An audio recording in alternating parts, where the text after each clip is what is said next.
Heading लिखते हो ना, वाष्प दाब का अवनमन। तो इसमें लिखो अब, किसी विलायक में कोई अवाष्पशील विलेय मिलाने पर, किसी विलायक में कोई अवाष्पशील विलेय मिलाने पर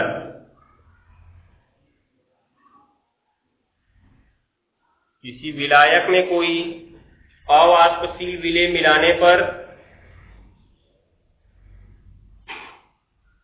हो गया विलयन का वाष्प दाब, विलयन का वाष्प दाब, विलयन का वाष्प दाब कोष्ठक में लिख देना PS। PS, P मतलब दाब हो गया, S मतलब सॉल्यूशन हो गया ना। विलयन का वाष्प दाब शुद्ध विलायक के वाष्प दाब, विलयन का वाष्प दाब शुद्ध विलायक के वाष्प दाब, विलयन का वाष्प दाब शुद्ध विलायक के वाष्प दाब कोष्ठक में P, कोष्ठक में P से कम हो जाता है, कम हो जाता है। क्या लिखे? वाष्प दाब P से कम हो जाता है। अतः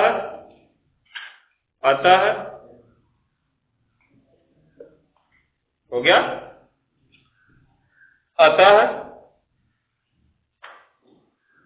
किसी विलायक में अवाष्पशील विलेय मिलाने पर, अवाष्पशील विलेय मिलाने पर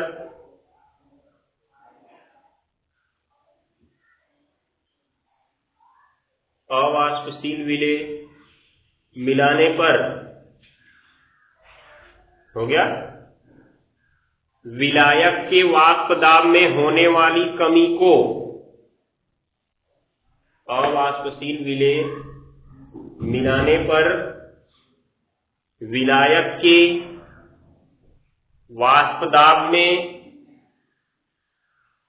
होने वाली कमी को, होने वाली कमी को वाष्प दाब का अवनमन कहते हैं। वाष्प दाब का अवनमन कहते हैं।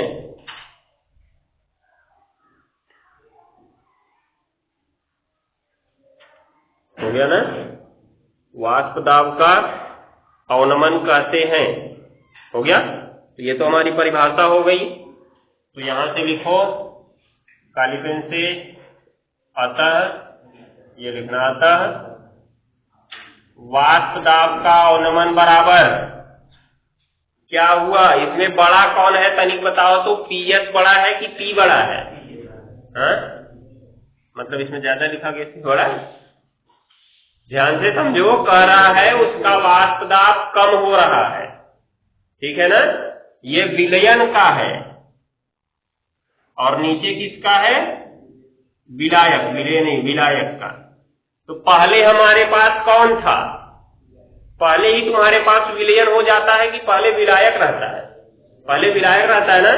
तो पहले हमारे पास ये था, तो इसका दाब कितना था? P। जब हम इसमें विलेय अर्थात सॉल्वेंट मिला के विलयन अर्थात सॉल्यूशन बना दिए, तब हमें मिला विलयन। क्या मिला? विलयन। तो पहले हमारे पास विलायक था, उसका वाष्प दाब P था, उसमें विलेय मिलाए तो मिला विलयन, और उसका वाष्प दाब इस विलायक के वाष्प दाब से क्या हो गया? कम हो गया। अभी तो नाम है इसका वाष्प दाब का अवनमन, ठीक है। किसका वाष्प दाब कम हुआ? विलयन का जो वाष्प दाब है वो कम हो गया, किसके वाष्प दाब की अपेक्षा? विलायक के वाष्प दाब की अपेक्षा। अब हम पूछें कितना कम हुआ तो क्या करोगे? क्या करोगे? अभी हम ऐसे कहें तुम्हारे पास 10 रुपया है, टॉफी खा गए तो 5 रुपया बचा, तो कितना कम हुआ? 5 रुपया कम हुआ, घटाए ना उसको। तो वही चीज यहाँ पे होगा, क्या? वाष्प दाब का अवनमन बराबर, हेडिंग ये सूत्र लिख लो, विलायक का वाष्प दाब और माइनस किसका? विलयन का वाष्प दाब। जो बड़ा होता है उसी में से घटाते हैं, तो इसमें विलायक का बड़ा है, विलयन छोटा, अर्थात P माइनस क्या? PS। हो गया ना? अब एक चीज और देखो, यहां से एक और चीजें निकल के आएगी। ये तो वाष्प दाब का अवनमन हो गया। अब वाष्प दाब का आपेक्षिक अवनमन निकाला जाए। वाष्प दाब का आपेक्षिक अवनमन,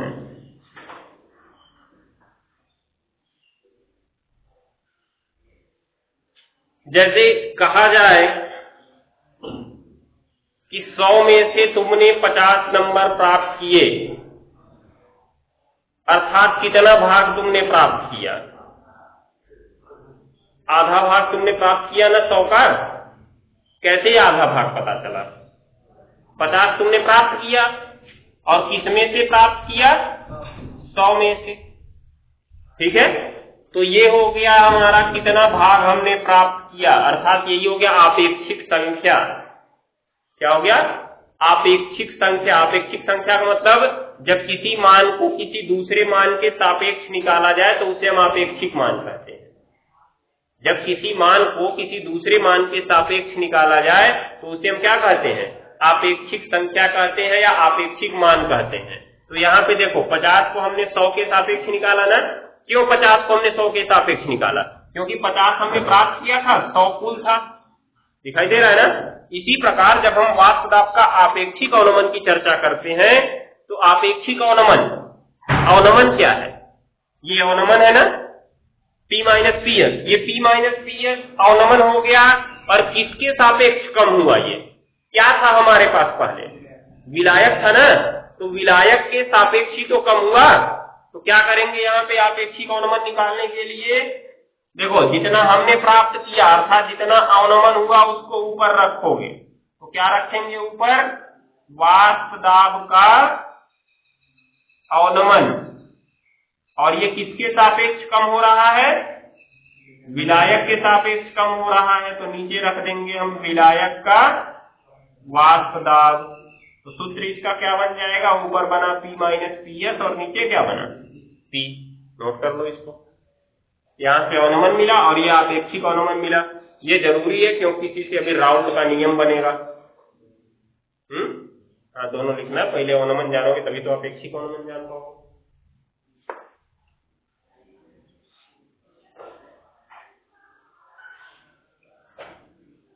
हेडिंग नीचे देखो, वाष्प दाब का अवनमन संबंधी राउल्ट का नियम। वाष्प दाब का अवनमन संबंधी राउल्ट का नियम।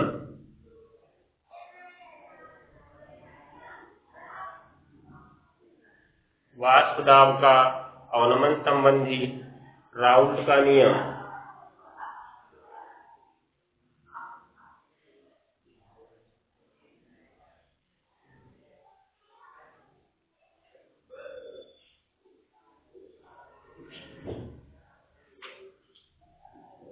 हो गया?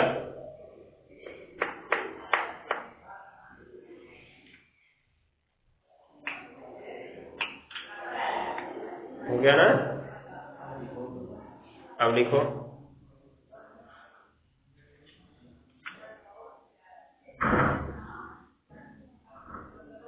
राउल्ट ने ठोस द्रव विलयनों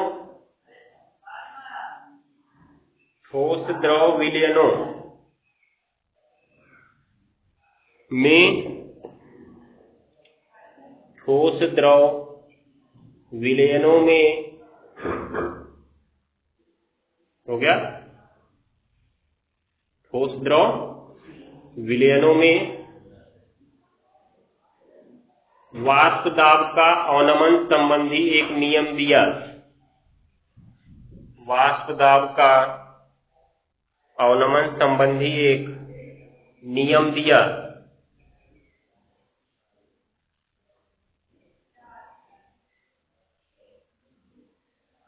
वाष्प दाब का अवनमन संबंधी एक नियम दिया, हो गया, जिसे राउल्ट का नियम कहते हैं, जिसे राउल्ट का नियम कहते हैं।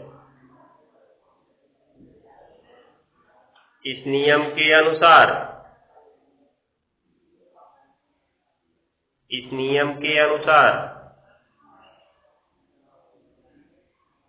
इस नियम के अनुसार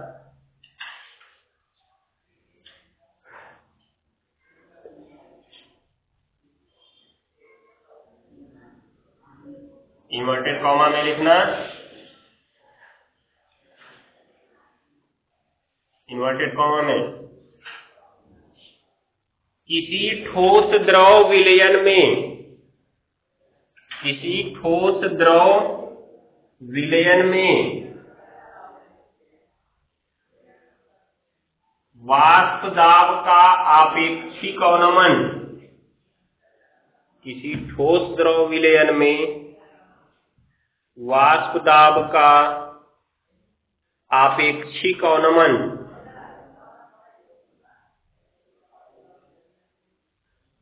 वाष्प दाब का आपेक्षिक अवनमन हो गया। उस विलयन में, उस विलयन में विलेय के मोल प्रभाज, उस विलयन में विलेय के मोल प्रभाज के, उस विलयन में विलेय के मोल प्रभाज के बराबर होता है। उस विलयन में विलेय के मोल प्रभाज के बराबर होता है, हो गया ना। अब यहां पे ध्यान से देखो,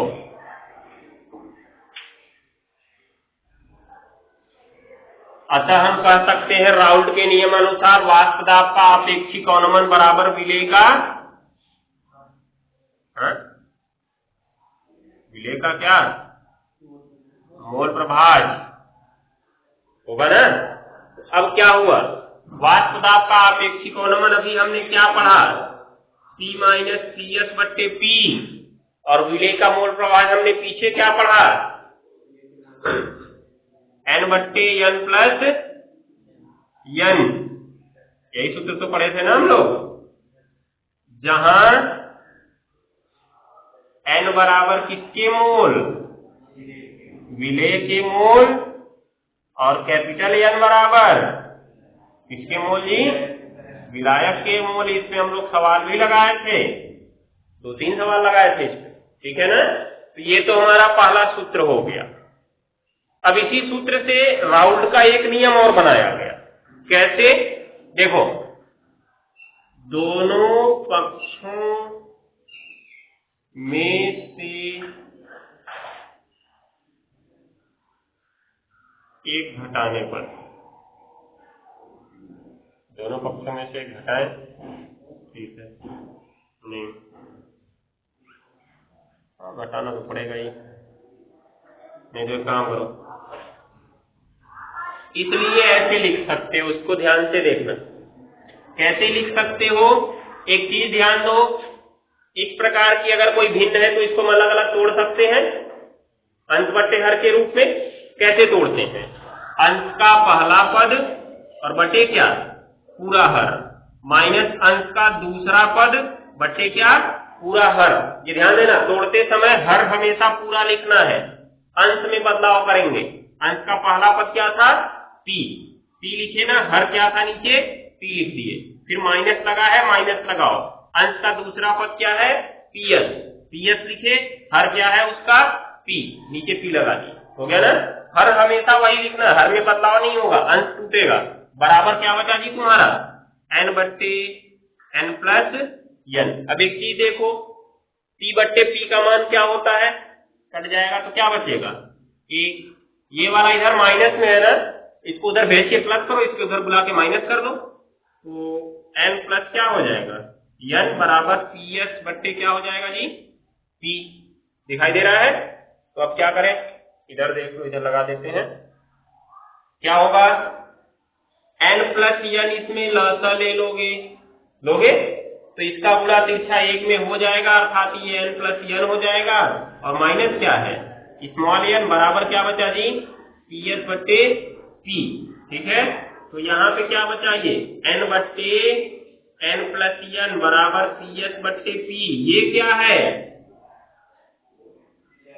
ये विलायक का मूल प्रभाज है ना, तो इसलिए क्या बचा, पहले इसको P का गुणा इधर करा दो, P गुणा n बट्टे n प्लस n बराबर क्या बचा जी, PS। ये दूसरा सूत्र बन गया, या हम PS बराबर लिख सकते हैं P गुणा, इसको क्या लिख सकते हैं, क्या लिख सकते हैं जी, विलायक का मूल प्रभाज। इतना तो जानते ही हो, एक और सूत्र इस तरह से बना ना। अभी एक चीज और देखोगे, क्या देखोगे, इसको नोट कर लो तब दिखाएं, नोट करो जल्दी तब दिखाएं आगे।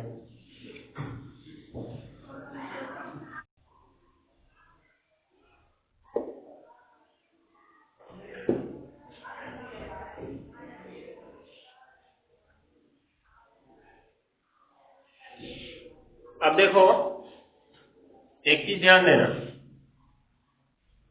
अगर हम विलायक निश्चित कर दें, जो विलयन हम बना रहे हैं उसमें हम विलायक को निश्चित कर दें, तो जो विलायक का वाष्प दाब है वो भी निश्चित हो जाएगा, क्योंकि किसी एक विलायक का वाष्प दाब तो निश्चित ही रहेगा ना। तो क्या करें, लिखेंगे यहां पे, क्योंकि किसी निश्चित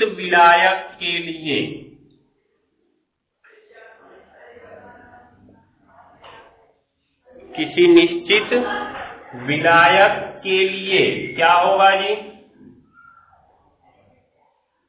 उसका वाष्प दाब P बराबर क्या,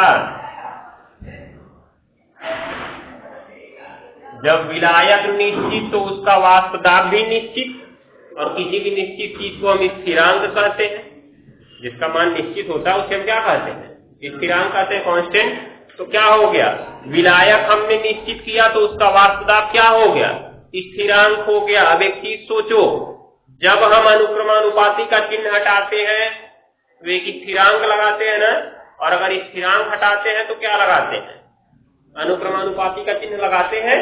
इसका मतलब यहां से हमारा एक नया नियम निकल जाएगा, जब विलायक को निश्चित करोगे तो P स्थिरांक हो गया ना, और जब P स्थिरांक हो गया तो P को हटाने के बाद ये बराबर किसमें बदल जाएगा, अनुक्रमानुपाती के चिन्ह में बदल जाएगा। इसलिए हम लिख सकते हैं PS अनुक्रमानुपाती किसका मोल प्रभाज, विलायक का मोल प्रभाज।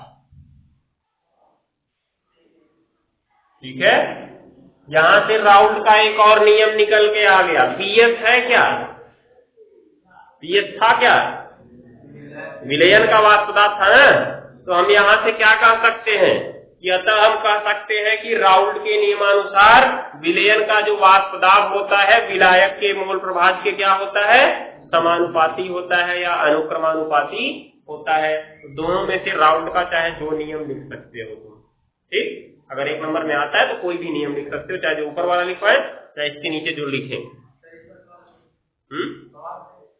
हाँ, सवाल ये वाले फॉर्मूले पे आएगा, दे देगा तुमको विलायक का वाष्प दाब दे देगा, विलयन का दे देगा, इसमें तुमको किसी की मात्रा पूछ देगा, चाहे यहाँ पे पूरी मात्रा दी गई होगी, PS दे के P पूछ लेगा, चाहे P दे के PS पूछ लेगा, कुछ भी पूछ सकता है। तो सवाल है इसमें, लेकिन एग्जाम में इससे संभावना कम बनती है सवाल पूछने की। एग्जाम में अगले दो टॉपिक पे सवाल हमेशा पूछे जाते हैं, जो अगला वाला दो नाम बताए थे ना उसका, क्वथनांक का उन्नयन और हिमांक का अवनमन।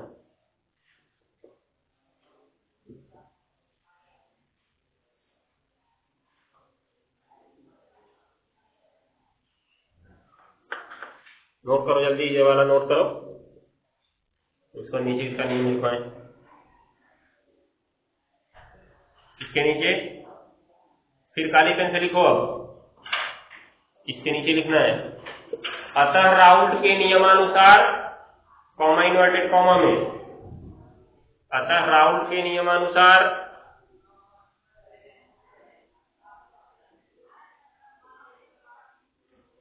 हो गया, किसी विलयन का वाष्प दाब PS, किसी विलयन का वाष्प दाब PS, किसी विलयन का वाष्प दाब PS, उस विलयन में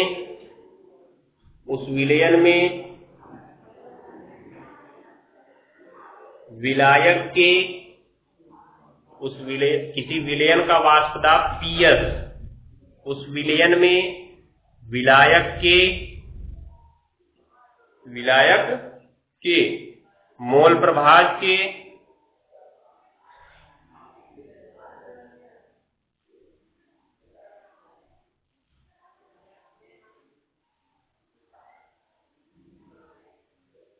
समानुपाती होता है,